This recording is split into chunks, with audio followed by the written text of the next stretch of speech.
Hi, hello guys, welcome to my YouTube channel Fun with Learning. இன்னைக்கு நம்ம பார்க்க போறது NCERT Geography Class 8 ல இருந்து Lesson 1 பார்க்க போறோம். Resources பார்க்க போறோம். Okay, resourcesனா என்ன? Anything that is used to satisfy the need is a resource. எந்த பொருளாவது நம்ம தேவையை பூர்த்தி செஞ்சா அது resourceன்னு சொல்றோம். Water, electricity and books have all been used by you. So they have a utility. Water. அது எப்படி ஒரு ரிசோர்ஸ் ஆகுது? அதை நம்ம தாகமா இருக்கும் போது அதுதான் நம்ம குடிக்கிறோம். So it satisfy the need. Electricity. இப்போ நம்மளுக்கு வெளிச்சம் வேணும்னா நம்ம எலக்ட்ரிசிட்டியை டிபெண்ட் பண்றோம். அதுதான் நம்மளுக்கு வெளிச்சம் கொடுக்குது. So it also satisfy the need. Book எதுக்கு யூஸ் ஆகுது? நம்மளுக்கு ஏதாவது நாலேஜ் டெவலப்மெண்ட் வேணும் இல்லை எதை பற்றிய இன்ஃபர்மேஷன் வேணும்னா நம்ம புக்ஸ் படிக்கிறோம். So it is also need which satisfies the need. Is a resource satisfies the need. சரி, இது எல்லாமே நம்மளால் யூஸ் பண்ணப்படுது. So they have utility. உபயோகம் இருக்குது அதுக்கு. அதை நம்ம உபயோகம் படுத்துகிறோம். Utility or usability is what makes an object or substance a resource. So நம்ம அதை யூஸ் பண்ணாதான் நம்ம நீடை சாட்டிஸ்ஃபை பண்ணுறதுக்கு இல்லை ஃபுல்ஃபில் பண்ணுறதுக்கு யூஸ் பண்ணாதான் அது ரிசோர்ஸ் ஆகுது. இல்லைன்னா நம்மளுக்கு அது எப்படி யூஸ் பண்ணணும்னு தெரியல, இல்லை எதுக்கு யூஸ் ஆகும்னு தெரியலன்னா அது ஒரு சப்ஸ்டன்ஸ் இல்லை ஒரு ஆப்ஜெக்ட். அது நம்மளுக்காக யூஸ் ஆகுது, அப்பந்தான் அது ஒரு resource. Things become resource only when they have a value. திங்ஸ்க்கு ரிசோர்ஸஸ்க்கு ஒரு வேல்யூ எப்போதுமே இருக்கும். அப்படி ஒரு வேல்யூ இருந்தால் தான் அது ஒரு resource. It uses or utility use it a value. நம்ம உபயோகம் படுத்துறதுனால தான் ஒரு மதிப்பு வருது. இப்போ நம்ம அதை யூஸே பண்ணல, நமக்கு அந்த விஷயம் தேவையில்லைன்னா நம்ம அதை யூஸ் பண்ண மாட்டோம். அப்போ அதுக்கு ஒரு மதிப்பு கிடையாது. நம்ம அதை காசு கொடுத்து வாங்க மாட்டோம், இல்லைன்னா நம்ம யார்கிட்டையும் கொடுக்க மாட்டோம். All resources have some value. ஏன்னா நம்ம எல்லா ரிசோர்ஸஸ்க்கும் ஏதாவது ஒரு வேல்யூ இருக்குன்னு சொல்றோம்னா resources are used to satisfy. So they are being used. So its utility gives it the value. So all resources have some value. Values mean worth. Some resources have economic or commercial value. Some do not. எல்லா ரிசோர்ஸ்க்கும் commercial value இல்லை economic value இருக்கணும்னு இல்லை. சில ரிசோர்ஸஸ்க்கு மட்டும் இருக்குது, சில ரிசோர்ஸஸ்க்கு இல்லை. Okay, economic and commercial வேல்யூனா என்னன்னு பார்த்தீங்கன்னா அந்த ரிசோர்ஸஸை நம்ம காசு கொடுத்து வாங்கலாம், இல்லை நம்ம காசுக்காக செல் பண்ணிடலாம், அதாவது வித்துடலாம். ஆனால் இது ஒரு குறிப்பிட்ட ரிசோர்ஸஸ்க்கு மட்டும்தான் நம்மளால காசுக்காக எக்ஸ்சேஞ்ச் பண்ணிக்க முடியுமே தவிர சில ரிசோர்ஸஸ் நம்மளால எக்ஸ்சேஞ்ச் பண்ண முடியாது. இப்போ எக்ஸாம்பிளுக்கு ஒரு metal iron may have an economic value. அது நம்ம காசுக்காக எக்ஸ்சேஞ்ச் பண்ணிக்கலாம். ஒன்று நம்ம காசு கொடுக்கலாம், இல்லை நம்ம காசு கொடுத்து வாங்கிக்கலாம். ஆனால் ஒரு மலை, அந்த மவுண்டெயின்ஸ்க்கு எக்கனாமிக் வேல்யூ கிடையாது. ஏன்னா நம்ம அதை எக்ஸ்சேஞ்ச் பண்ண முடியாது காசு. ஒரு பெரிய மலையை காசுக்காக நம்மள எக்ஸ்சேஞ்ச் பண்ண முடியாது. But it's still resources as it satisfy the human needs. அதோட ரெண்டுமே ரொம்ப important. Some resources can become economically valuable with time. Time ஆக ஆக நம்ம அந்த சப்ஸ்டன்ஸை புரிஞ்சுக்கிட்டு அது எதுக்கு யூஸ் ஆகும்னு தெரிஞ்சுக்க அப்புறம் இட் மே பிகம் வேல்யூபிள். அது நாளைக்கு ஆகலாம், நாளைக்கு கழிச்சு ஆகலாம், எப்போ வேணா ஆகலாம். For example, some medicinal plants have no commercial value today. But if they are patented and sold by a medical firm tomorrow, they can become economically valuable. இப்போ மெடிசனல் பிளான்ஸ் லைக் துளசிலாம் 50 வருஷத்துக்கு முன்னாடி அவங்களுக்கு தெரியாமல் இருந்திருக்கலாம். இந்த மாதிரி எதுக்கு யூஸ் ஆகுது, அதோட யூஸ் என்ன, it is use for satisfying which NEET அப்படின்னு அவங்களுக்கு அது தெரியாமல் இருக்கலாம். ஆனால் அது டைம் ஆக ஆக அவங்க அது எதுக்கு யூஸ் ஆகும்னு அண்டர்ஸ்டாண்ட் பண்ணி இப்போ இன்னைக்கோ இல்லைன்னா நாளைக்கோ ஒரு மெடிக்கல் கம்பெனி அதை வாங்கி அதுலேருந்து ஒரு மருந்து தயாரித்து கடுத்தால ஒரு மெடிக்கல் ட்ரீட்மெண்ட் யூஸ் பண்ணி அது சக்ஸஸ் ஆச்சுன்னா தே மே exchange exchange it for money, so it will become economically valuable. So it takes time for some resources to become economically valuable. Time and technology are important factors that can change substance to resource. Time and technology இது ரெண்டுமே interconnected.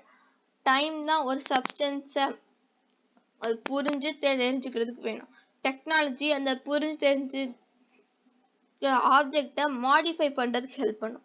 So இது ரெண்டும் இருந்தால் தான், டைமும் technology இருந்தால் தான் ஒரு சப்ஸ்டன்ஸ் ஒரு ரிசோர்ஸ் ஆகிறதுக்கு two important factors.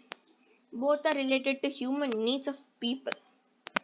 Each discovery or invention leads to many other. இப்போ டெக்னாலஜி இதுவே ஒரு டிஸ்கவரி, கண்டுபிடிப்பு. இதை கண்டுபிடிச்சதுனால தான் இன்னும் நிறைய நம்ம கண்டுபிடிச்சிட்டு இருக்கோம். இன்னும் resources are generally classified into natural, human made, human. resources மூணு வகையா பிரிக்கிறாங்க. natural, human made, human resources. Natural resources என்னன்னா resources that are drawn from nature and used without much modifications. இந்த ரிசோர்சஸ்லாம் நேச்சர் கிட்ட இருந்து வருது. அதோட இதை நம்ம அவ்வளவா மாடிஃபை பண்ணல, அதுல எதுவும் புதுசா மாற்றம் அவ்வளவா எதுவும் பண்றது இல்லை. For example the air we breathe, நம்ம காற்றை அவ்வளவா மாடிஃபை பண்றது கிடையாது. நாம் அப்படியே தான் காற்றை உள்ள வாங்குறோமே தவிர அது நம்ம எக்ஸ்ட்ராவா அதுல எதுவும் ஆட் பண்றதோ இல்லைன்னா நம்ம அதுல எதுவும் மாற்றம் பண்றது இல்லை. ஆனா ஃபார் எக்ஸாம்பிள் தண்ணி, that is also drawn from nature, நம்ம நேச்சுரல்ல கிடைக்கிறது. In case we have in impurities, அதாவது அழுக்கு தான் இருந்தா மட்டும்தான் மாற்றம் பண்ணோம். Without much modification. It has modification but not much. இதுதான் இங்க சொல்ல வரேன். So natural resources are drawn from nature and used without much modification. அவ்வளவா மாடிஃபை பண்றது கிடையாது. Modifications may be there. Natural resources are classified into different groups depending upon their level of development and use, origin, stock and distribution. Resources வந்து மூணு வகையா பிரிச்சிருந்தாங்க. இப்போ natural resources 4 வகையா பிரிக்கிறாங்க. Development and use, origin, stock, அப்புறம் distribution. On the basis of the development and use, it can be classified into 2 types. இப்போ development and use subdivide பண்றாங்க. இந்த subdivision என்னன்னு பாத்தீங்கன்னா actual resources, potential resources. அடுத்தது வந்து on basis of origin. Originum subdivide பண்றாங்க இந்த 2 types, biotic, abiotic. இப்போ அடுத்தது வந்து based on the stock. It can be categorized into renewable, non-renewable. கடைசியா டிஸ்ட்ரிபியூஷன்லயும் ரெண்டா பிரிக்கிறாங்க. subdivided into 2 types, ubiquitous or localized. Okay, இதுதான் ஒரு மைண்ட் மேப் நான் பண்ணியிருக்கேன் உங்களுக்கு புரியறதுக்கு ஈஸியா. ரிசோர்சஸ் 4 வகையா பிரிச்சிருக்காங்க. The level of development and யூஸ்ல ஆக்சுவல் அண்ட் பொட்டன்ஷியல் ரிசோர்சஸ் இருக்கு. ஸ்டாக்ல வந்து ரெனியூபிள், நான் ரெனியூபிள் ரிசோர்சஸ் இருக்கு. ஒரிஜின்ல வந்து ஏபயாட்டிக், பயாட்டிக்ல இருக்கு. டிஸ்ட்ரிபியூஷன் வந்து ubiquitous, localized. Okay, இப்போ actual resources னா என்ன? Actual resources are those resources whose quantity is known. அதோட மொத்த அளவு, மொத்த அமௌண்ட்டும் நம்மளுக்கு தெரியும். These resources are being used in present. இந்த நேரத்துல, இந்த காலத்துல இந்த resources பயன்படுத்திட்டு இருக்காங்க. For example, rich deposits of coal in Ruhr region of Germany and petrol in West Asia, dark soils of Deccan Plateau in Maharashtra. இதோட இந்த கோலோட மொத்த அமௌண்ட், பெட்ரோலோட மொத்த குவான்டிட்டி, டார்க் சாயிலோட மொத்த அளவு எல்லாமே நம்மளுக்கு தெரியும். Quantity is known. அதோட இந்த பொருட்கள் எல்லாம் இப்போ யூஸ் பண்ணிட்டு இருக்காங்க. இந்த ரிசோர்சஸ்லாம் இப்போ are being used. So these all are natural resources, அதாவது actual resources. Okay, potential resources. Potential resources வந்து actual resources ஓட opposite. Actual resources quantity is known, potential resources quantity is unknown. whose entire quantity may not be known. Actual resources are being used at present. Potential resources are not being used at present. For example, high-speed winds were a potential resource 200 years ago. Today they are actual resources, and wind farms generate energy using windmills like in Netherlands. High-speed winds வந்து 200 years ago it was a potential years. 200 yearsக்கு முன்னாடி potential resource. நான் இன்னைக்கு இது வந்து ஒரு actual resource. எப்படின்னு பார்த்தீங்கன்னா wind அதோட மொத்த ஸ்பீடோ அதோட குவான்டிட்டியோ நம்மளுக்கு தெரியல. ஆனால் இன்னைக்கு வந்து யூசிங் டெக்னாலஜி அண்ட் டைம் இதே நீங்கள் எக்ஸாம்பிளாக வச்சுக்கலாம். 200 years ago 200 yearsக்கு அப்புறம் that's a time between, there's a time gap. So time is there. இந்த டைம் ஆக தான் டெக்னாலஜி டெவலப் ஆயிருக்கு. So today we are having windmills using technology. இப்போ வந்து விண்டோட ஸ்பீட் நம்மளுக்கு தெரியும். So here is the quantity, this speed. So speed is generated energy using windmills. Wind energy is generated using windmills. Abiotic resources are non-living resources, while biotic resources is living resources. Abiotic resources உயிர் கிடையாது, ஆனா biotic ரிசோர்சஸ்க்கு உயிர் இருக்கு. For example soil, rocks, minerals are abiotic. அதுக்கு உயிர் கிடையாது, அதனால ஏபயோட்டிக் ரிசோர்ஸ்ன்னு சொல்றாங்க. But plants, animals are biotic resources. ஏன்னா பிளான்ஸ் அண்ட் அனிமல்ஸ்க்கு உயிர் இருக்குது, அதனால அது பயோட்டிக் ரிசோர்ஸ்ன்னு சொல்றாங்க. Okay, renewable resources. இப்போ இந்த ரெனியூவபிள் ரிசோர்சஸ்னா என்னன்னு பார்த்தீங்கன்னா they get renewed or replenished quickly. அது வந்து திருப்பி ரீஜென்ரேட் ஆகும், சீக்கிரமா உருவாயிரும், அதனால அது ரெனியூவபிள் சொல்றாங்க. It can be renewed, regenerated. Some of these are unlimited. இது உங்களுக்கு ஸ்டாக்கே கிடையாது, இவங்களுக்குலாம் unlimited and are not affected by human activities. நம்ம பண்ற எந்த ஆக்டிவிட்டிஸாலேயோ இல்லை எந்த வேலையாலேயோ இந்த ரிசோர்சஸ்க்கு அஃபெக்ட் ஆகாது. they do not get affected, they do not get damaged. அவங்களோட ஸ்டாக் மாறாது நம்ம பண்ற ஆக்டிவிட்டிஸால, such as solar and wind energy. Yet careless use of certain renewable resources can affect their stock. நம்ம கேர்லெஸ்ஸா யூஸ் பண்ணா சில ரெனியூவபிள் ரிசோர்ஸோட ஸ்டாக் அஃபெக்ட் ஆகலாம் நம்மளோட activities, human ஆக்டிவிட்டிஸால. For example water. நம்ம வாட்டர் இஸ் ரெனியூவபிள் ரிசோர்சஸ், அது மழையால் நம்மளுக்கு திருப்பி கிடைச்சிரும்.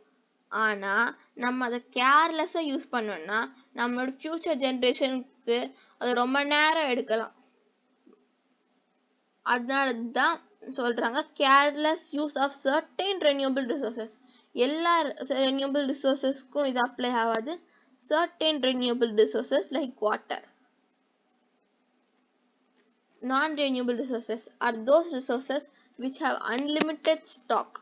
Once stock are exhausted, it may take thousands of years to be replenished. Renewable resources க்கு வந்து unlimited stock, ஆனா non-renewable resources க்கு வந்து ஒரு limited amount of stock. அதுக்கு stock வந்து limited-ஆ தான் இருக்கு, unlimited இல்லை. இதெல்லாம் are affected by human activities. Once stocks are exhausted, it may take thousands of years to be renewed or replenished. இந்த ஸ்டாக்ஸ் எல்லாம் ஒரு தடவை தீர்ந்துருச்சுன்னா thousands of year, ரொம்ப வருஷம், thousands and thousands, 1000 years மேல ஆகலாம் திருப்பி ரீஜென்ரேட் ஆகி திருப்பி உருவாகிறதுக்கு. Since this period is much more than human lifespans, humans ஒரு 100 to 200 அந்த ரேஞ்ச் வாழலாம். ஆனா thousands and thousands of years அவ்வளவு யாரும் வாழ்ந்தது கிடையாது. So it is much more than human lifespans. Such resources are considered non-renewable. இந்த மாதிரி ரொம்ப வருஷங்கள் ஆறதுனால தான் இது non-renewable சொல்றாங்க. For example, gold and silver. Gold and silver எல்லாம் பூமிக்கு அடியில இருக்கு, அதோட it takes thousands and thousands of years to be replenished or renewed or regenerated. Resources that are found everywhere like air we breathe are ubiquitous. Resources சில resources வந்து எல்லா பக்கமும் இருக்கும். எப்படின்னு பார்த்தீங்கன்னா அந்த காற்று எப்படி நம்மளை சுற்றி எல்லா பக்கமும் இருக்குதோ அந்த மாதிரி சில ரிசோர்சஸ் எல்லா பக்கமும் இருக்கும். இந்த மாதிரியான ரிசோர்சஸ் தான் யூபிக்யூட்டஸ் ரிசோர்சஸ் சொல்றாங்க. யூபிக்யூட்டஸ் ரிசோர்சஸ்னா எல்லா பக்கமும் இருக்குன்னு சொல்றது தான். Resources which are found in certain places are localized like copper and iron ore. இப்போ காப்பர் அயன் ஓர்லாம் பார்த்தீங்கன்னா ஒரு குறிப்பிட்ட இடத்துல மட்டும்தான் உங்களால அந்த அயன் ஓர் இருக்கோ அதோட காப்பர் ஓர்லாம் இருக்கும். நீங்க எல்லா பக்கமும் உங்களால அயனோ காப்பர் ஓரோ கண்டுபிடிக்க முடியாது. அதனால தான் these are localized resources. The distribution of natural resources depends upon number of physical factors like terrain, climate, altitude. இப்போ இந்த டிஸ்ட்ரிபியூஷன் ஏன் இந்த மாதிரி சில இடத்துல யூபிக்யூட்டஸா இருக்கு சில இடத்துல லோக்கலைஸ்டா இருக்குன்னு பார்த்தீங்கன்னா it depends upon physical factors like terrain, climate, altitude. எப்படி உங்களுக்கு அந்த எர்த்தோட சர்ஃபேஸ் எப்படி இருக்குது, climate is it hot or cold, ஜில்லுன்னு இருக்கா சூடா இருக்குதா, இல்லைன்னா அதோட height above the height from the sea level நார்மலான ஹைட்டா இருக்கா இல்லைன்னா ஹை பிளேசஸ் லைக் மவுண்டெயின்ஸ் அந்த ஹைட்ல இருக்குதா, இதை பொறுத்து தான் டிஸ்ட்ரிபியூஷன் நடக்குது. That is the reason why the distribution of resources are unequal as these factors differ so much over the earth. இப்போ நார்த் போலுக்கு போனீங்கன்னா ரொம்ப கோல்டா இருக்கும், ரொம்ப சில்லுன்னு இருக்கும். ஆனா நீங்க இது ஈக்குவேட்டர் ரீஜனுக்கு வந்தீங்கன்னா பயங்கர ஹாட்டா இருக்கும். So it differs so much over the earth. அதனால டிஸ்ட்ரிபியூஷனும் இஸ் அன்ஈக்குவல், ரொம்ப டிஃப்ரெண்டா இருக்குது. ஒரு இடத்துல ஒரு மாதிரி இன்னொரு இடத்துல இன்னொரு மாதிரி இருக்குது. ஓகே, இப்போ நம்ம பார்க்க போறது ஹியூமன் மேட் ரிசோர்ஸ் பத்தி. Human modify and use natural resources. So humans வந்து நேச்சுரல் ரிசோர்சஸ் தான் எடுத்து அதை மாடிஃபை அதை மாற்றி அமைச்சு அதை உருவாக்குறது தான் பில்டிங்ஸ், பிரிட்ஜஸ், ரோட்ஸ், வெஹிக்கல்ஸ். இது எல்லாமே ஹியூமன்ஸ் பண்றது தான். எப்படி பண்றாங்க? ஹியூமன்ஸ் வந்து நேச்சுரல் ரிசோர்ஸ் எடுத்து அதை மாடிஃபை பண்றதுனால தான் human mat. Humans are making it, so it is human mat resource. Human resource இப்போ நம்ம பார்க்க போறது ஹியூமன் ரிசோர்ஸ் பத்தி. Human resource refer to the number and mental physical abilities of people. Human resources na it refers to the number and the mental and physical abilities of people. Ipo human resources na it is the ability of humans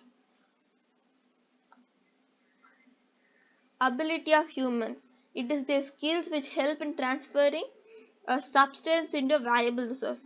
அந்த ஹியூமனுக்கு வந்து அவனோட skills, அவனோட knowledge, அதை வச்சு அவன் வந்து பண்ணதுதான் ஒரு valuable resource. அவனுக்கு அந்த அபிலிட்டி ஸ்கில்ஸ் இருந்ததுனால தான் அவனால ஒரு பிசிக்கல் மெட்டீரியல்ல ஒரு வேல்யூபிள் ரிசோர்ஸா கன்வெர்ட் பண்ண முடிஞ்சுச்சு. People are human resources. நம்ம தான் human resources. Education and health help in making people a valuable resource.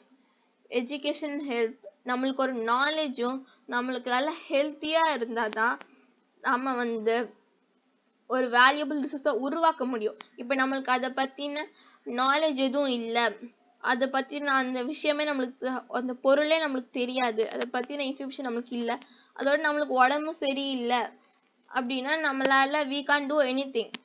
If we are in good health condition and have some or the other knowledge about an object or substance, then only we can convert into a valuable resource.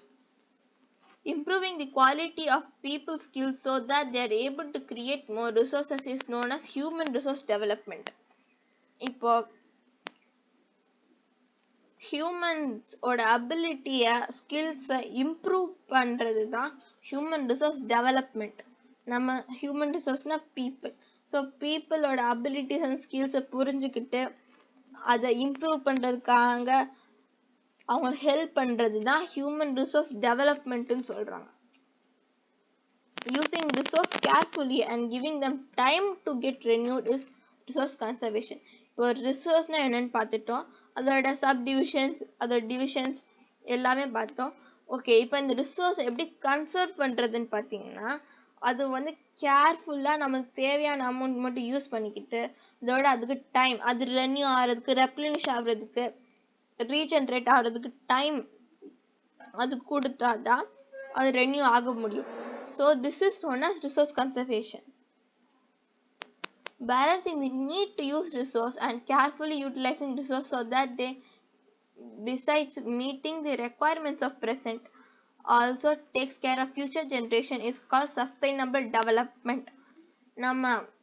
நம்மளுக்கு தேவையான ரிசோர்ஸஸ்லேருந்து நம்மளுக்கு தேவையான அளவு மட்டும் எடுத்து அதை கேர்ஃபுல்லாக waste பண்ணாமல் யூட்டிலைஸ் பண்ணி அதோட ப்ரெசண்ட் நம்ம இப்போ யூஸ் பண்ணுறதுக்கு தேவைக்கும் நம்மளோட ஃப்யூச்சர் நம்மளுக்கு எப்போ மாதிரி ஃப்யூச்சரில் தேவைப்பட்டாலும் அது யூஸ் பண்ணுற மாதிரி அவ்வளோ அமௌண்ட்டை சேவ் பண்ணி வைக்கிறது தான் சஸ்டைனபிள் டெவலப்மெண்ட்டுன்னு சொல்கிறாங்க. Some principles of sustainable development are respect and care for all forms of life, improve the quality of human life, conserve the earth's vitality and diversity, minimize the depletion of natural resources, change personal attitude and practice towards the environment, enable communities to care for their own environment. Okay, conservation of resources என்ன பார்த்துட்டோம். இப்போ எப்படி conserve பண்ணணும்னா, we should ensure that நம்ம பார்த்துக்கணும். என்னன்னு பார்க்கணும்னு பார்த்தீங்கன்னா, all uses of the renewable resource are sustainable. அதாவது நம்ம எல்லா renewable resource யூசஸையும் ஒழுங்கா அதை வேஸ்ட் பண்ணாமல் நம்மளுக்கு தேவையான அமௌண்ட்டை யூஸ் பண்ணிட்டு ஃபியூச்சர் ஜென்ரேஷனுக்கு வச்சுக்கிறது தான் ஆர் சஸ்டைனபிள். சஸ்டைனபிள்னால் நம்ம அடுத்த ஃபியூச்சர் ஜென்ரேஷன்ஸ்க்கும் வச்சுக்கிட்டு நம்மளுக்கும் சஸ்டைனபிள்னு சொல்கிறாங்க. We should ensure that all uses of the renewable resources are sustainable. We should also ensure that the diversity of life on the earth is conserved. நம்ம டைவர்சிட்டி ஆஃப் லைஃப் வந்து நம்ம வந்து damage பண்ணவோ affect பண்ணவோ இல்லைன்னா அது கிளியரோ பண்ணக்கூடாது. அது நம்ம கன்சர்வ் பண்ணணும், அதை சேவ் பண்ணணும். லாஸ்ட் பாயிண்ட் என்னன்னு பார்த்தீங்கன்னா, தி damage to the natural environmental system is minimised. நம்ம அப்படியே தெரியாமல் நேச்சுரல் என்விரான்மெண்ட்டுக்கு டேமேஜ் கொடுத்தாலுமே அது வந்து மினிமல் அமௌண்ட், அதாவது சிறிய அமௌண்ட், கொஞ்சம் மட்டும்தான் நம்ம டேமேஜ் பண்ணுறதா பார்த்துக்கணும். Thank you guys for watching this video. உங்களுக்கு ஹெல்ப்ஃபுல்லாக இருக்குன்னு நினைக்கிறேன். உங்களுக்கு பிடிச்சிருந்தா லைக் பண்ணுங்க, ஷேர் பண்ணுங்க, சப்ஸ்கிரைப் பண்ணுங்க. மறக்காம லைக் பட்டனையும் பெல் பட்டனையும் அமுப்பிடு. தேங்க்யூ.